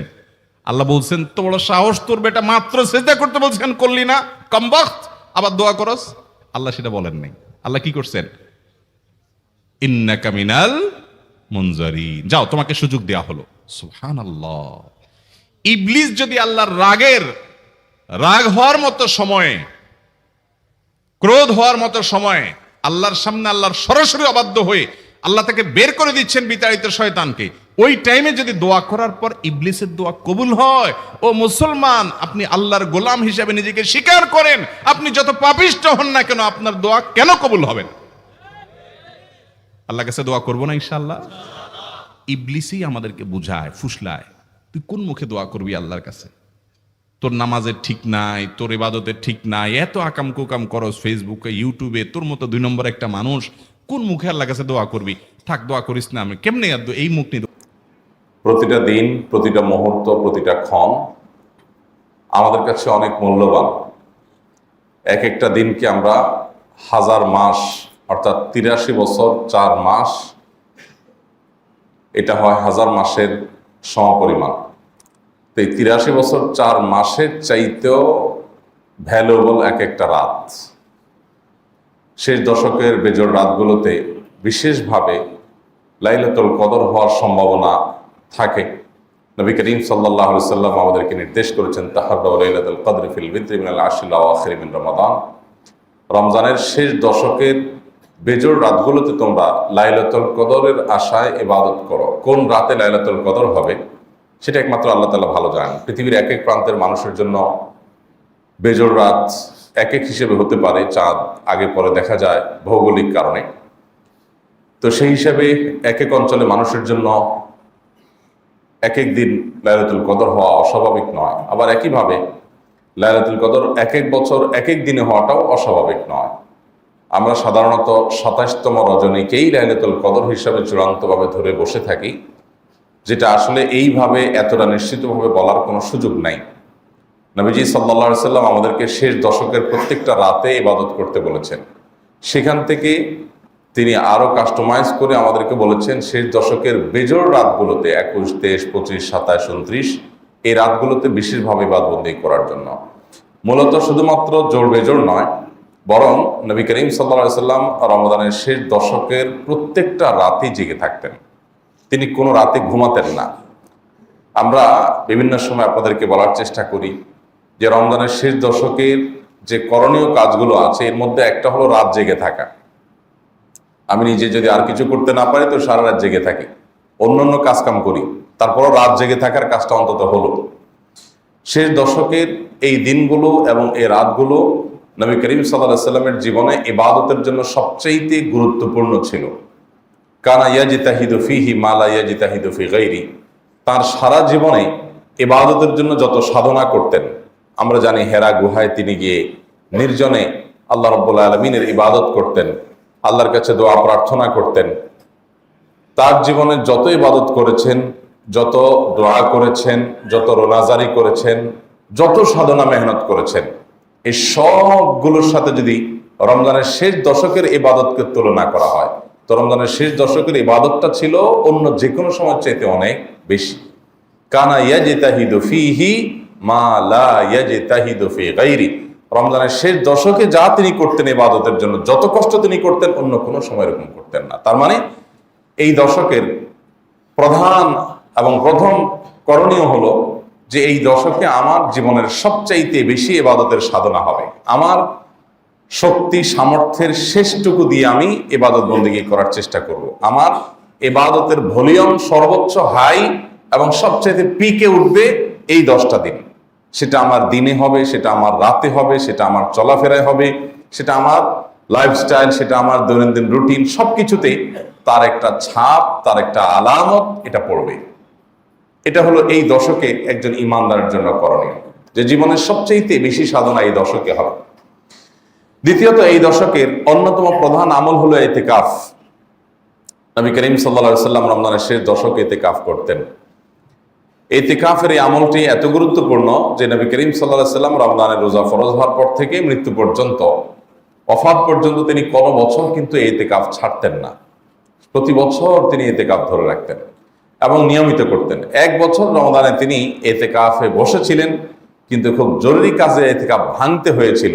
পরবর্তী বছর তিনি 20 দিন ইতিকাফ করেছেন, অর্থাৎ আগের বছরের 10 দিনকে আবার রেখে দিয়েছেন। তো এইভাবে রমজানের শেষ দশকের ইতিকাফের গুরুত্ব তিনি আরোপ করেছেন। আমরা বেশিরভাগ মানুষই ইতিকাফের স্বাদ, ইতিকাফের তৃপ্তি এটা আস্বাদন করা থেকে মাহরুম এবং বঞ্চিত আছি। এটা রমজানের শেষ দশকের আমল। ইতিকাফকারী ব্যক্তি লাইলাতুল কদর অটোমেটিক পায়। তার মানে ইতিকাফ করতে বসার মানে হলো তিনি আল্লাহর ঘরেই আছেন, ইবাদতেই আছেন। এমনকি তিনি ঘুমিয়ে থাকলেও সেটা ইবাদতে, কারণ এতেকাফটাই একটা ইবাদত, মসজিদে অবস্থান করাটাই একটা মূলগতভাবে ইবাদত। তিনি সেটা করছেন, অতএব তিনি যদি ঘুমেও থাকেন তিনি ইবাদতেই আছেন। এইটা এতেকাফকারের জন্য বিরাট বড় সুযোগ। তাছাড়া যারা এতেকাফে বসেন তারা সাধারণত রাতে, শেষ দশকের এই রাতগুলোকে তারা হেলায় হারান না। আল্লাহর ঘরের যে আবহাওয়া পরিবেশ, বিশেষ করে ইবাদতের পরিবেশ যখন থাকে, সুন্দরভাবে সেটাকে কাটানো যায়। যাই হোক, সেই সুযোগ তো এখন নতুন করে আর নেওয়ার মতো স্কোপ নাই। পরবর্তী বছরগুলোর জন্য আমরা প্ল্যান পরিকল্পনা করতে পারি আগে থেকে। এটা রমজানের শেষ দশকের করণীয়। রমজানের শেষ দশক উপলক্ষে তৃতীয় করণীয় হলো এই দশকে সারা রাত জেগে থাকা। কারণ নবী সাল্লাল্লাহু আলাইহি সাল্লাম ইদা দাখাল আশর, নবী সাল্লাল্লাহু আলাইহি সাল্লাম রমজানের শেষ দশক যখন শুরু হতো, আহিয়া লাইলা, তিনি সারা রাত জেগে থাকতেন, রাতে আর ঘুমোতেন না। এটা একটা করণীয়। চতুর্থত করণীয় হলো ও আয়কাযা আহলা, পরিবারের লোকদেরকে জাগিয়ে তোলা। তারা যদি কেউ ঘুমে থাকে তাদেরকে ডেকে দেওয়া, যে একটু তাহাজ্জুদ, একটু দোয়া, একটু রোনাজারি, একটু ইবাদতে মশগুল হও। এই মহা অফারের মধ্যে শুয়ে থাকার কোনো সুযোগ নেই। আর 5 নম্বর করণীয় হলো যে এই দশকে বিশেষ করে, প্রত্যেকটা রাত তো বটেই, বিশেষ করে বেজোড় রাতগুলোতে লাইলাতুল কদর তালাশ করা।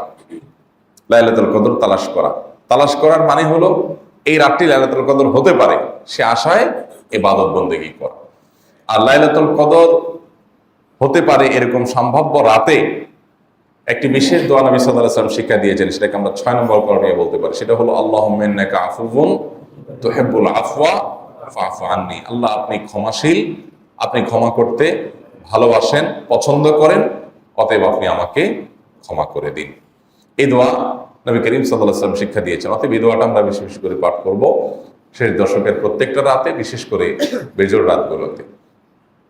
7 নম্বর করণীয় হলো কোমর বেঁধে নিয়ে ইবাদত করা। ওয়াসাদ্দামে ইজারা, নবী সাল্লাল্লাহু আলাইহি ওয়াসাল্লামের ব্যাপারে আমাদের আয়েশা রাদিয়াল্লাহু বা অন্যান্য সাহাবী থেকে বর্ণিত হাদিসে আসছে যে তিনি রমজানের শেষ দশক যখন শুরু হতো, সাদ্দামে ইজারা, তিনি কোমর বেঁধে নিতেন।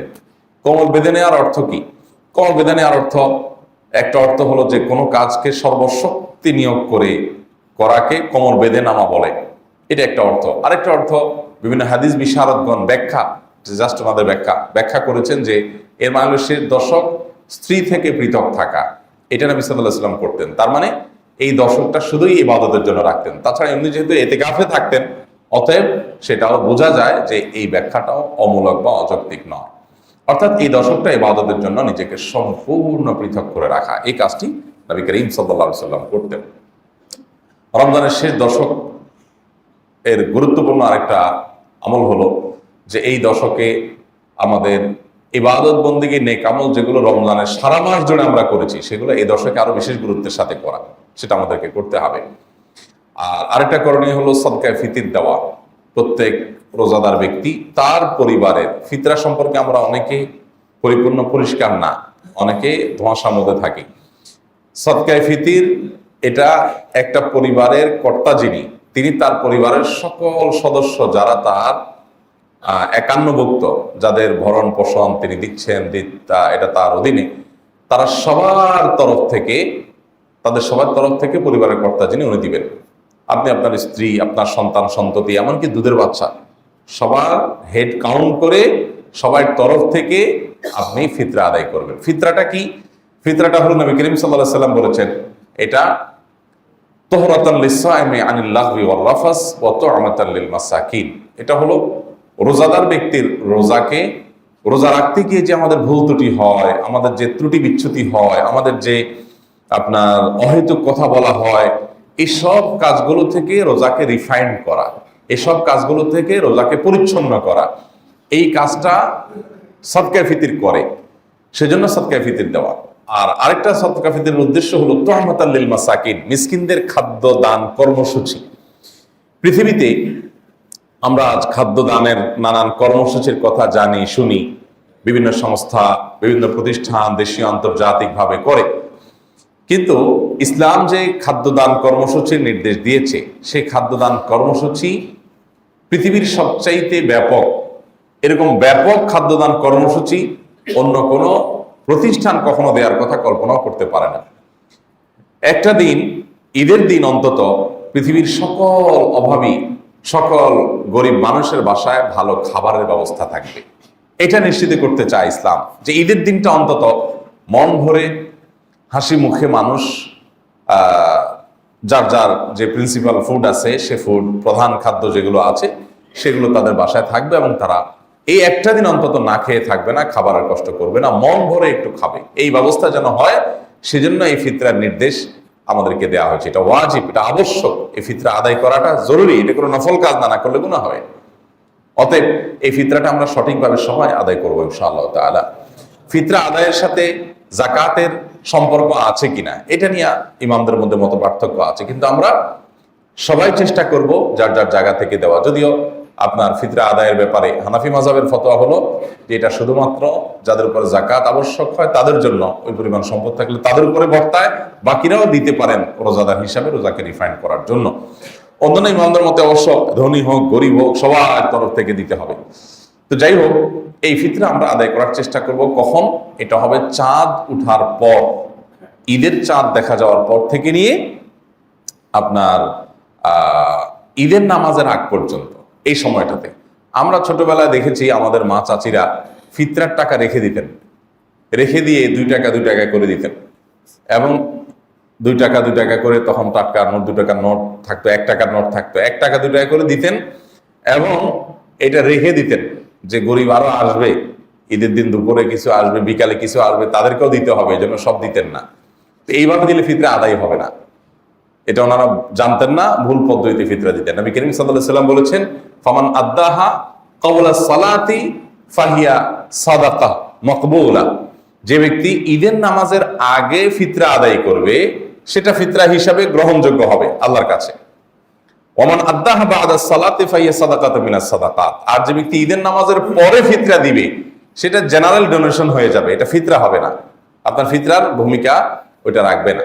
অতএব ঈদের নামাজের আগে দিতে হবে। দেখুন ইসলামের সৌন্দর্য, ঈদের নামাজের আগে কেন, পরে হলে সমস্যা কি? এমন ইসলাম চায় আপনি আমি আমাদের যে আনন্দ আছে, আমাদের যে ভোগ আছে, আমাদের যে উৎসব আছে, আমাদের যে উল্লাস আছে, আমাদের যে ফুর্তি, এটা করবার আগে আমি অন্তত এক বা একাধিক পরিবারের হাসি এবং আনন্দের ব্যবস্থা করে তারপর আমি হাসবো।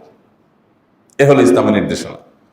আমি একটা গরিবের বাসায় খাবার পৌঁছাই দেব, সেই খাবার, সেই খাদ্য তাদের আনন্দের কারণ হবে, দেন আমি ঈদগাহে যাব।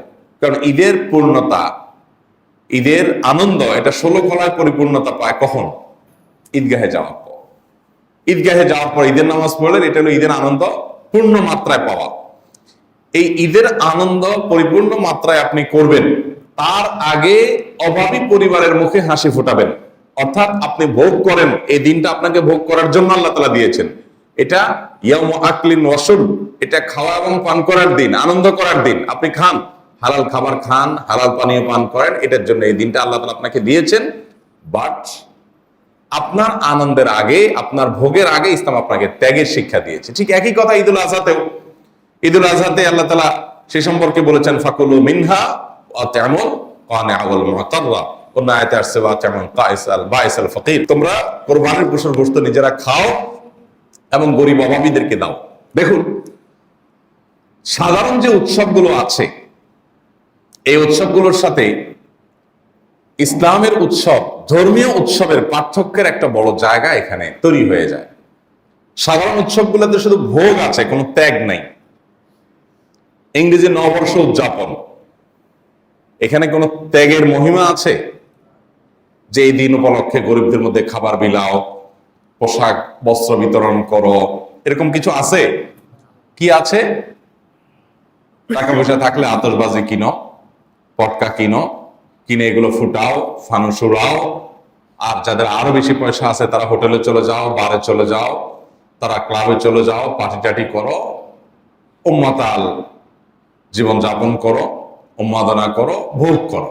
এই পৃথিবীটা এমনিতে যে পরিমাণ ভোগবাদের দিকে চলে গেছে, যে পরিমাণ মানুষ স্বার্থপরতার দিকে চলে গেছে, এই লাগাম যদি টেনে ধরা না হয় তাহলে এটা ইতিমধ্যে মনুষ্যত্বের গণ্ডি পেরিয়ে পশুত্বকে হার মানানোর প্রতিযোগিতা আমরা অবতীর্ণ হয়ে গেছি।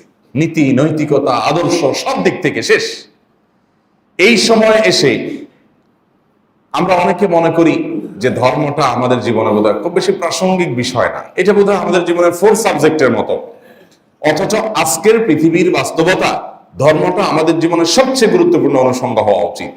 অন্য যে কোনো সময় চাইতে দ্বীন এবং ইসলামের চর্চার গুরুত্ব এখন আরো অনেক বেশি। কারণ মানুষ ইতিপূর্বে এতটা স্বার্থপর ছিল না, এতটা মোরালিটিহীন, এতটা নীতিনৈতিকতাহীন, এতটা আদর্শহীন, এতটা আদর্শ বিবর্জিত, এতটা স্বার্থান্ধ, এতটা পশুর মতো শুধু ভোগবাদী ছিল না পৃথিবীতে মানুষ। যে জায়গায় আমরা দাঁড়িয়ে আছি, একটা শিশু পর্যন্ত স্বার্থপরের মতো আচরণ করে, একটা কিশোর পর্যন্ত আজ ভোগে উন্মাতাল থাকতে চায় এবং সেটা করতে গিয়ে উচ্ছন্নে চলে যায় এবং অবক্ষয়ের একেবারে তলানিতে গিয়ে আমরা ঠেকেছি। নারী বলুন, পুরুষ বলুন, সন্তান বলুন, বাবা মা বলুন, কিশোর বলুন, তরুণ বলুন, ছেলে বলুন, মেয়ে বলুন, কারোর মধ্যে যেন কোনো প্রকার মনুষ্যত্ব নেই। মনুষ্যত্ব যেন সব জায়গা থেকে হারিয়ে যাচ্ছে। এরকম ভয়ঙ্কর একটা সময় আমরা পার করছি। এই সময়টাতে ইসলামের চর্চা, ধর্মের চর্চা আমাদের জীবনে আরো প্রাসঙ্গিক। আমাদের সন্তানদেরকে যদি মানুষ বানাতে চাই, আমাদের বাবা মাকে যদি আদর্শ বাবা মা বানাতে চাই, আমাদের শিক্ষকদেরকে যদি আদর্শ শিক্ষক বানাতে চাই, আমাদের শিক্ষার্থীদেরকে যদি আদর্শ শিক্ষার্থী বানাতে চাই, আমাদের তরুণদেরকে যদি আদর্শ তরুণ বানাতে চাই, তাহলে এই সমাজে দ্বীন চর্চার, ইসলাম চর্চার বিকল্প কোনো পথ আমাদের সামনে খোলা নাই। বহু এক্সপেরিমেন্ট করা হয়েছে, বহু এক্সপেরিমেন্ট, বহু পরীক্ষা নিরীক্ষা করা হয়েছে, এটা করে সেটা করে। এগুলো কোনটা মানুষকে নৈতিক, নীতিবান, সত্যিকারের মানুষ, সত্যিকারের আল্লাহভীরু, সত্যিকারের বিনয়ী, সত্যিকারের পরোপকারী, সত্যিকারের আত্মত্যাগকারী, সত্যিকারের আত্ম উৎসর্গকারী এরকম মানুষে কখনো বানাতে পারেনি। কোনো এক্সপেরিমেন্টেই করা যায়নি।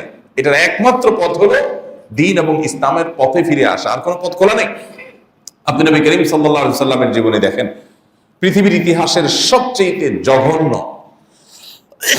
সবচেয়ে বর্বর যে মানুষগুলো ছিল মক্কার, যারা নিজের সন্তান মেয়ে হলে তাকে জীবন্ত পুঁতে ফেলতো, জীবন্ত পুঁতে ফেলতো, এবং হেন কোনো অন্যায় অনাচার নেই যে অনাচারকে সামাজিকভাবে প্রতিষ্ঠা করে নাই তারা।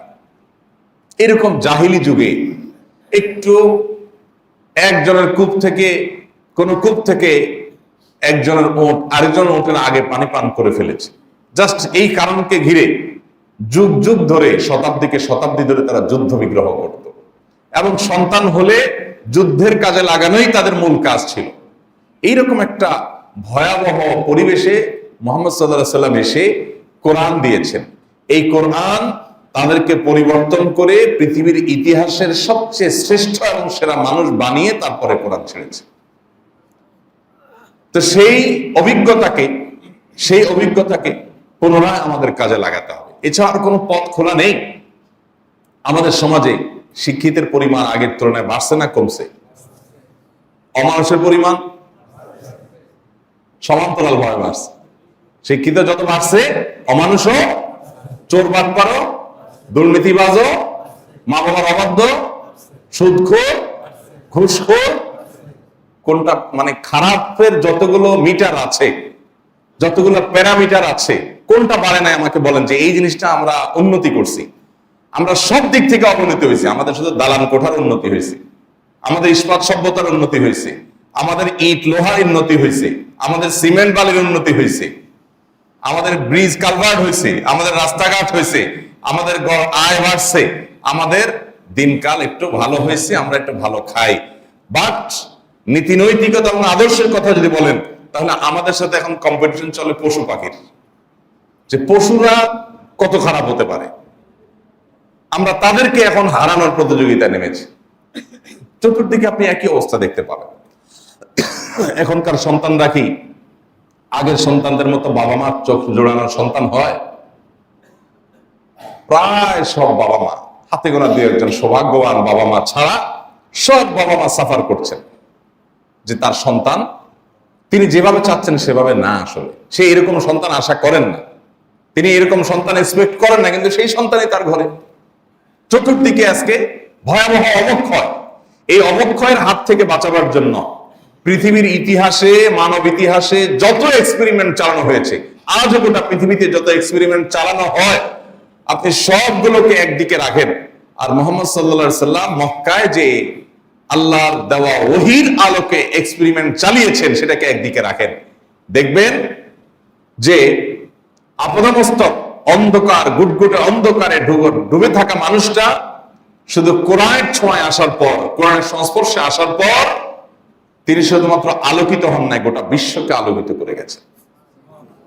আপনি এক একজন মানুষকে যদি আপনি দেখেন, আপনি অবাক হবেন যে যে মানুষগুলো নিজের কন্যা সন্তানকে জীবন্ত পুঁতে ফেলতো, যে মেয়ে হয়েছে এটা কেন মেয়ে হলো, মেয়ে হলে এটা মানে কি কাজে আসবে, আমার তো দরকার যুদ্ধ করা, মেয়ের দিয়ে সে কাজ হবে না, অতএব এটা পুঁতে ফেলো। সেই অসভ্যতায় ডুবে থাকা মানুষটা শুধুমাত্র কোরআনের ছোঁয়ায়, হাদিসের ছোঁয়ায়, ওহীর ছোঁয়ায়, দ্বীনের ছোঁয়ায় আসার পর তিনি বরং বেশি থেকে বেশি কন্যা সন্তানের বাবা হতে পারলে সেটার জন্য তিনি প্রাউড ফিল করতেন, গর্ববোধ করতেন। অর্থাৎ রাতকে দিনে পরিণত করে গেছেন। নারীর অধিকার নিয়ে অনেক কথা তো আমরা বলছি আজকাল। আমরা যারা নারীর অধিকার নিয়ে কথা বলছি, আমরা যারা মানুষের অধিকার নিয়ে কথা বলছি, আমাদের জন্ম, আমাদের 14 গোষ্ঠীর জন্মেরও আগে নারীকে পাতাল থেকে আকাশে তুলে দিয়ে গেছেন মুহাম্মদ সাল্লাল্লাহু আলাইহি ওয়াসাল্লাম। শুধুমাত্র জীবন্ত পুঁতে ফেলা থেকে রক্ষা করা নয়, এটা তো একটা ইস্যু। মক্কা সমাজের হাজার ইস্যু ছিল, হাজার ইস্যু ছিল। সকল খারাপ জিনিসগুলোকে দাফন করে সেখানে নতুন এক ইতিহাস রচনা করেছেন। গোটা পৃথিবীর মানুষের জন্য এক আদর্শ সমাজ গড়ে দিয়ে গেছেন, যে আদর্শ সমাজ মানুষ স্বীকার করুক কিংবা স্বীকার না করুক, কিয়ামত পর্যন্ত সেই আদর্শ সমাজকে, সেই খেলাফতকে, সেই শাসনকে মানুষ মানব ইতিহাসের সবচেয়ে সেরা শাসন বলতে বাধ্য হয়। এটা গড়ে দিয়ে গেছেন সামান্য কয়েক বছরে, যেটা যুগ যুগ ধরে আজকে জাতিসংঘ চেষ্টা করছে, পৃথিবীর বিভিন্ন সংস্থা চেষ্টা করছে নারীর অধিকার যাতে মানুষ ফিরিয়ে দেয়, নারীর প্রতি যেন বৈষম্য না হয়, শিশুর প্রতি যেন বৈষম্য না হয়, মানুষের অধিকার যেন ফিরিয়ে দেওয়া হয়। এই জন্য তারা নানা রকমের চেষ্টা করছে। সেই চেষ্টা নিয়ে আমার বক্তব্য না, বক্তব্য হলো মুহাম্মদ সাল্লাল্লাহু আলাইহি সাল্লাম মাত্র মদিনায় হিজরতের পর 10 বছর সুযোগ পাইছেন। 10 বছরের মধ্যে গোটা মক্কা মদিনার পথটাকে পরিবর্তন করে দিয়ে গেছেন। ভাইরা আমার, সেই জায়গায় আমাদেরকে আবার যেতে হবে, এছাড়ার কোনো পথ আমাদের সামনে খোলা নাই। তো যেটা বলছিলাম, রমজানের শেষ দশকের সর্বশেষ আমল ফিতরা। এই ফিতরা দেওয়ার আমলটা আমাদের সবাইকে করতে হবে, যাতে গরিবের বাসায় একটা দিনের খাবারের ব্যবস্থা থাকে। ফিতরা আমরা খাবার দিয়েই দিতে হবে নাকি টাকা দিলে আদায় হবে, এটা নিয়ে মত পার্থক্য প্রতি বছর আসলে আমরা শুনি। নবী করিম সাল্লাল্লাহু আলাইহি ওয়াসাল্লাম এটাকে খাদ্য দান কর্মসূচি বলেছেন, এটাকে খাদ্য বিতরণ কর্মসূচি বলেছেন, তু'মাতাল লিল মাসাকিন বলেছেন। এটা খাদ্য বিতরণ কর্মসূচি। সেই হিসাবে আপনি যদি সরাসরি খাদ্য দেন আর তাতে যদি গরিবের উপকার হয় তো আলহামদুলিল্লাহ, সেটা সরাসরি হাদিসের উপর আমল হলো। তবে খাদ্য না দিয়ে আপনি যদি খাদ্য কেনার টাকা দিয়ে দেন, যেহেতু খাদ্যের মধ্যে বিভিন্ন আইটেম আছে, বিভিন্ন নিড আছে, সে তার প্রয়োজনীয় জিনিসটা কিনে নিতে পারবে। আপনি হয়তো চাল দিবেন, চাল হয়তো তার বাসায় আছে, তার দরকার একটা মুরগি। আপনি হয়তো তাকে চাল দিবেন, তার বাসায় হয়তো চাল আছে, তার দরকার হলো অন্য কোনো কিছু, তেল। তাহলে সেক্ষেত্রে টাকা দিলে তার প্রয়োজনীয় খাদ্যটা যেন সে কিনে নিতে পারে, খাদ্যের মূল্যটা দিয়ে দিলে তিনি যেন কিনতে পারে প্রয়োজনীয় খাদ্যটা, এটাতেও ফিতরা আদায় হবে। এবং এটা অনেক ইমামদের মত, যদিও অনেক ইমামরা এর সাথে ডেফার করেছেন, কিন্তু এগুলো নিয়ে আমাদের খুব বেশি কেওয়াজ বাঁধানোর কিচ্ছু নেই। আপনি খাদ্য কিনে দেন। আমি সাধারণত যেটা করি প্রতি বছর, জাস্ট অভিজ্ঞতা শেয়ার করা, আমরা চাইলে আমল করতে পারি, যে কোন একটা গরিব পরিবারকে বাদ বেছে নিয়ে সেই পরিবারে যা যা মূল খাদ্য আছে, হয়তো ধরুন 10 কেজি চাউল, 2টা মুরগি, কিছু সেমাই, কিছু চিনি, যা যা ঈদের দিন একটা পরিবারে লাগে, 1-2 কেজি আতপ চাল, সবকিছু কিনে একটা পরিবারকে সম্পূর্ণ কমপ্লিট একটা প্যাকেজ দেওয়া। ইসলাম আপনাকে এটা বাধ্য করে না, এটা নিজে থেকে আপনি আরো বাড়িয়ে দিলেন, যাতে করে একটা পরিবার ঈদের দিন খুব আনন্দ করে খেতে পারে। এই সুযোগ আছে। এখন আমরা ফিতরা টাকা দিয়ে দিলে যা আদায় হবে কিনা, নাকি খাদ্যই দিতে হবে, এটা নিয়ে আমরা বিশেষ করে যেইভাবে কড়াকড়ি করি এবং যেভাবে বাড়াবাড়ি করি, এটা কোনো কোনো ক্ষেত্রে সীমালঙ্ঘনের পর্যায়ে চলে যায়। এটা আমাদের করা উচিত না। যেখানে ইমামদের, ফকিহদের, মুস্তাহিদগণের একাধিক গবেষণা আছে, একাধিক মত আছে, এবং বিশেষ করে দানের ক্ষেত্রে একটা গুরুত্বপূর্ণ মূলনীতি হলো গরিবের জন্য কোনটা বেশি উপযোগী সেটা মাথায় রাখা। আমি সৌদি আরবে দেখেছি, সেখানে সাধারণত সবাই খাদ্য দিয়েই দেয়, নগদ টাকা দিয়ে দেওয়ার কালচার নাই, কারণ সেখানকার ওলামা ইকরামের ফতোয়া হলো নগদ টাকা দিয়ে আদায় করলে ফিতরা আদায় হবে না, তো যার কারণে তারা খাদ্য দিয়েই দেয় সবাই। এই খাদ্য দিয়ে দেওয়ার ফলে যেটা হয়, চাউলের বস্তা থাকে 3 কেজির, বিভিন্ন প্যাকেজ থাকে, একটা ফ্যামিলির কয়জন মেম্বার সেই অনুযায়ী প্যাকেজ করা থাকে। সকল সুপার শপে রমজানের শেষের দিকে, শেষ 10 দিন এসে এই ফিতরার চাউল ভরে যায় সব দোকানগুলোতে, মানুষ কিনে কিনে সেগুলা দেয়। তো সেখানে এমনি গরিবের সংখ্যা কম, আবার দেখা যায় সবাই মিলে এক আইটেম দেয় চাল। তো এরকম অনেক গরিব আছে যে পিক আপ নিয়ে এসে মসজিদের সামনে বসে, মসজিদের সামনে বসে, পিক আপের ডালা খুলে দেয়, দিয়া মহিলা বসে গেছে, সবাই ওই দোকান থেকে চাল কিনে কিনে তার পিক আপে ফেলতেছে। তো পিক আপটা ফুল হয়ে গেল, সে 12,000 নামায় আনতেছে, আইনে আবার পিক আপ নিয়ে বসছে। তো পরে দেখা গেছে এত চাল কি করবে সে। তো ওখানে প্রবাসী বাঙালি ইন্ডিয়ান যারা থাকে, তারা দেখা যায় ওই দানকারী হয়তো 20 রিয়াল দিয়ে চালটা কিনে দিল, ওই মহিলা সেটা 5-7 রিয়াল 8 রিয়াল যা পাইলো বিক্রি করে দিল। তাহলে এটা দেখি গরিবের লাভ হলো না ক্ষতি হলো? গরিবের তো লাভ হলো না। তো এইরকম পরিস্থিতি কিন্তু, এটা কিন্তু বাস্তবতা। যখন সবাই মিলে একটা আইটেম দিবে তখন কি হবে? গরিবের প্রয়োজন পূরণ হবে না, গরিব অর্ধেক দামে পাবে। তো সেই বাস্তবতা মাথায় রেখে যদি মূল্য দিয়ে, টাকা দিয়ে ফিতরা আদায় করা হয়, অনেক ইমামদের মতে আদায় হবে, ইমাম আবু রহমতুল্লাহ সহ আর অনেক ইমামদের মতে আদায় হবে। এবং তাবিঈদের মধ্যে সম্ভবত হাসান বসরি রাহমাহুল্লাহ, গতকাল রাতে আমি দেখেছি, উনি সহ আর অনেক বড় বড় তাবিঈদের মত যে গরিবের জন্য যেটা বেশি উপযোগী সেটা দিলে আদায় হবে। এখানে উদ্দেশ্য হলো গরিবকে উপকৃত করা, যদিও মূল উদ্দেশ্য খাদ্যদান কর্মসূচি।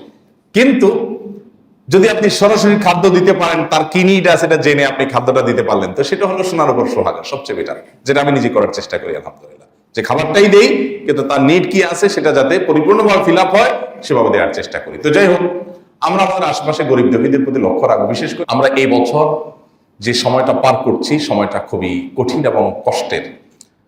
দেশীয় এবং বৈশ্বিক মন্দা পরিস্থিতির কারণে, নানা কারণে আমাদের দেশে বিশেষ করে কাঠফাটা রোদ চলছে, বছরের সবচেয়ে বেশি উত্তাপ চলছে।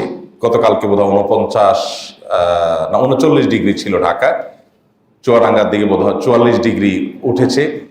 এবং গতকাল আজকে বছরের সবচাইতে উত্তাপ এর সময় আমরা পার করছি। খেটে খাওয়া মানুষগুলো বাইরে কাজ করতে পারছে না, এমনি মন্দা পরিস্থিতি, 2 টাকা জিনিসের দাম 4 টাকা, সব মিলিয়ে মানুষের খুব কষ্টের মধ্যে দিনাতিপাত করছে। তো এই সময়টাতে আমাদের আশপাশটাকে একটু আমরা খেয়াল করি, আমরা নিজেরা শুধু বরিবোজ না করি, আশপাশটাকে খেয়াল করি। অনেক মধ্যবিত্ত, নিম্ন মধ্যবিত্ত আছেন যারা মানুষের কাছে হাত পাততেও পারেন না, মুখ ফুটে বলতেও পারেন না, আবার কষ্ট সইবার মতো অবস্থাও নেই।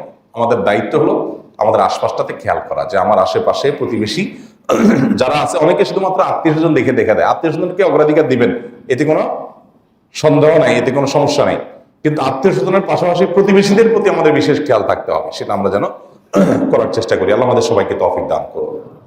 সেই সাথে ঈদের চাঁদ আমরা তালাশ করার চেষ্টা করব। চাঁদ দেখা নিয়ে আমরা প্রতি বছরই বলি, রমজান আগে বলার চেষ্টা করি যে আমরা চাঁদটা তালাশ করার চেষ্টা করব। চাঁদ দেখার এই আমলটা আমাদের সমাজ থেকে উঠে যাচ্ছে। নবী করিম সাল্লাল্লাহু আলাইহি ওয়াসাল্লাম বলেছেন, সুমু লিরুইয়াতিহি ওয়া আফতিরু লিরুইয়াতিহি, তোমরা চাঁদ দেখে রোজা রাখবে আর চাঁদ দেখে ঈদ উদযাপন করবে। এখন চাঁদ দেখা দেখি আছে, এই যে ভূমিপল্লীতে আপনারা মানে 29শে রমজান সন্ধ্যায় পশ্চিম আকাশে চাঁদ খুঁজতেছে, এরকম দৃশ্য দেখেন খুব একটা নাই। সবাই খোঁজে মোবাইলে, সবাই খুঁজে কোথায়? সেটা মাগরিবের নামাজের পরে ইত্যাদি করে মাগরিব পড়ে, এরপরে মোবাইলে খোঁজে ফেসবুকে, তো চাঁদ দেখায় কি ছিল। চাঁদ কি ফেসবুকে ওঠার কথা? চাঁদ তো উঠবে আকাশে, তো খুঁজবো আমরা আকাশে, কিন্তু আমরা খুঁজছি মোবাইলে। তার মানে এত ডিজিটালাইজড হয়ে গেছে। অতি ডিজিটালাইজ তো ভালো না, অতি ভালো কখনোই। এখন এটা হলো অতি হয়ে যাওয়ার মতো আর কি। আমরা যদি আকাশে চাঁদ সবাই দেখা ছেড়ে দেই, সবাই মোবাইলের দিকে তাকাই, তাহলে এবার ডিসি সাহেবরা যে সংবাদ সংগ্রহ করে ঘোষণা দিবে, জাতীয় চাঁদ দেখা কমিটি যে ঘোষণা দিবে, এই বেচারাদের সংবাদটা কে দিবে? সবাই যদি ফেসবুকে খোঁজে, তাদেরকে সংবাদটা কে দিবে? অন্তত মসজিদ কর্তৃপক্ষ, ইমাম সাহেব, খতিব সাহেব, মুয়াজ্জিন সাহেব, তারা যদি উদ্যোগ নিয়ে কিছু লোক নিয়ে চাঁদ না দেখে, সবাই যদি কেবল ফেসবুকে খোঁজাখুঁজি করে, তো ডিসি সাহেব বেচারারা কে দিবে তথ্য? এরপরে তো উল্টাপাল্টা সংবাদ শুনলে বলবেন হ্যাঁ পার্সিয়ালিটি হয়েছে, আন্দাজেরটা মেরে দিছে, রাত 12টা বাজে চাঁদ উঠে দিছে, হান করছে, তান করছে। সমালোচনা তো আমরা সবাই করি, কিন্তু চাঁদ আমরা কয়জন তালাশ করি? অথচ চাঁদ দেখা আমাদের সবার দায়িত্ব না? এটা ফরজে কিফায়া। একটা সমাজের কেউ যদি না দেখে সবাই গুনাহগার হবে, কিছু মানুষ দেখলে সবার তরফ থেকে আদায় হয়ে যাবে দায়িত্ব। এই জন্য ভাইরা চাঁদ দেখার চেষ্টা করি। এখন মুশকিল হলো ঢাকা শহরে যে বিল্ডিং, 2-4 হাত জায়গাও ফাঁকা নাই, আর এক একটা 10 তলা 15 তলা, চাঁদ দেখতে গেলে টুপি পড়ে যাবে। তো এরকম পরিস্থিতিতে আপনি চেষ্টা করেন, ছাদে ওঠার চেষ্টা করেন, ছাদে যে অন্তত খোঁজেন চাঁদটা, ফাঁক ফুকর দিয়ে একটু আকাশের দিকে তাকান, চেষ্টাটা অন্তত করেন, কালচারটা অন্তত শুরু হোক যে আমরা চাঁদ তালাশ করছি। আল্লাহ আমাদেরকে তৌফিক দান করুন। সবাই চেষ্টা করবো তো ইনশাআল্লাহ। সেই সাথে রমজানের শেষ দশকের অবশিষ্ট রাতগুলো, অবশিষ্ট দিনগুলো আসুন আমরা সর্বোচ্চ সুন্দরভাবে কাটাবার চেষ্টা করি, সর্বোচ্চ সুন্দরভাবে উত্তম রূপে আমরা কাটাবার চেষ্টা করি, যাতে করে এই মুহূর্তগুলো আমরা প্রতিটা মুহূর্তে আল্লাহর সাথে কানেক্টেড থাকতে পারি, দোয়ার মাধ্যমে, রোনাজারের মাধ্যমে, প্রচেষ্টার মাধ্যমে, বিভিন্নভাবে। আমরা অনেকেই গ্রামে চলে যাব। গ্রামে চলে যাওয়াটা দোষের কিছু না, বরং ভালো। আত্মীয় স্বজন, প্রিয়জন, নিজের নারীটা পোতা আছে, সেই জায়গায় যাওয়া দরকার আছে, মানুষদের সাথে আন্তরিক হওয়ার দরকার আছে। যদিও যে কি হবে, সামনের জুমা আমরা ইনশাল্লাহ পাবো আশা করি। সামনের শুক্রবার 29 রমজান হবে না? তাহলে ইনশাল্লাহ সামনের জুমা আমরা এই বিষয়ে বিস্তারিত কথা বলবো যে এখন কি ঈদ, এটা কি আমাদের পারিবারিক এবং সামাজিক বন্ধনের কাজ করে, নাকি আমাদের ফেসবুক ইত্যাদি ঘাটাঘাটির একটা টাইম মানে বেশ রিল্যাক্স মোডে আমরা পাই। মানে এটা কোন পারপাসটা সার্ভ করে, এটা বোধহয় আমাদের নতুন করে ভাবার দরকার আছে। এখন তো ঈদের যে চিত্র, আপনার বাসা বলেন আর আমার বাসা বলেন, আপনার গরিবের বাসা বলেন আর ধনীর বাসা বলেন, শহর বলেন আর গ্রাম বলেন, সব জায়গায় চিত্র একটাই, সবাই মোনাজাতে আছে। কি নিয়ে মোনাজাত? মোবাইল নিয়ে মোনাজাতে আছে। মোবাইল ধরতে 2 হাত বেশিরভাগ ক্ষেত্রে ব্যবহার করে মা, মোনাজাতের মতোই লাগে। এই মোবাইলের মোনাজাত, এই মোনাজাতে ঈদের দিন পার হয়ে যায়, সকাল পার হয়, সন্ধ্যা পার হয়, কোনো খবর নাই। আমরা যে কি ভয়াবহ একটা জায়গায় চলে যাচ্ছি, আমি জানি না কোথা থেকে শুরু করা যায়, কে শুরু করবে, কিন্তু শুরুটা করা উচিত আমার মনে হয়। আমরা একটা অটিস্টিক একটা সমাজে পরিণত হয়েছি। পুরো সমাজটা মানে সবাই যেন, আপনি আমি আমরা সবাই যেন অসুস্থ। সোজা কথা, এই যে ঈদ আসছে, কিসের ঈদটি? আমরা আমাদের ছেলেবেলা যে ঈদ পালন করছি, এখন পোলাপান, এখন ইয়াংরা, কিশোররা সেই ঈদের কথা স্বপ্ন চিন্তা করতে পারে না। কারণ মোবাইলে সে বুধ হয়ে গেছে, তার বাপে একটা বুধ হয়েছে, তার মায়ের একটা বুধ হয়েছে, তার ভাই আর একটা বুধ হয়েছে, তার বোনের একটা বুধ হয়েছে। আর রান্না বাড়াটাও যদি মোবাইলে সারা যেত, তাহলে মহিলারা সারাদিন ওইটাই করত। ওই কাজটা যেহেতু মোবাইলে সারা যাচ্ছে না, ওইটা কোনো রকম একটু সেরে ঠেরে তারা মোবাইল নিয়ে আসে, ওই যে রাখা আছে খাও। তো এই অবস্থা থেকে আমাদের বেরিয়ে আসার জন্য সংগ্রাম শুরু করতে হবে। আমরা পরিবারগুলো থেকে, বাসাগুলো থেকে শুরু করতে হবে, কেউ না কেউ শুরু করতে হবে, এবং অন্যদেরকে উদ্বুদ্ধ করতে হবে যে ঈদের বন্ধে কোনো মোবাইল টিপি না, অপ্রয়োজনে মোবাইল টিপি না, আমরা একান্তে পরিবার পরিজনকে সময় দিব। তো যাই হোক, ঈদের বন্ধে আমরা যদি গ্রামে যেতে হয় যাব, কিন্তু গ্রামে যাওয়াটা যেন আমার এই শেষ দশকের ইবাদতে ব্যাঘাত সৃষ্টি না করে। সাফ কথা, আপনি এভাবে প্ল্যান পরিকল্পনা করবেন যে আপনার পথে, গাড়িতে, জ্যামে থাকলে, বাড়িতে গেলে আপনার এই দশকের ইবাদতে যেন কোনো প্রকার ছেদ না পড়ে। ঈদের বন্ধে আপনি মন খুশি করে সবাইকে সময় দেন, আড্ডা মারেন, কথা বলেন, হক আদায় করেন, কিন্তু এই দশকটা সেটার জন্য না। 27 রমজানে আমরা দেশের দিকে ছুটি, গ্রামের দিকে ছুটি, ঢাকা থেকে মানুষ ছুটে 28, 29, 30 এই দিনগুলো আর ইবাদত বন্দেগীর কোনো টাইম নেই। কারণ দেশে গেলে অমুক তমুক, দেখা সাক্ষাৎ, হাসি তামাশা, ইফতার পার্টি, অমুকের বাড়িতে খাওয়া, বাস এগুলোতে আমাদের শেষ দিনগুলো চলে যায়। আমরা একটু সতর্ক থাকি, এটা যেন না হয়। আল্লাহ আমাদের সবাইকে সে তৌফিক দান করুন।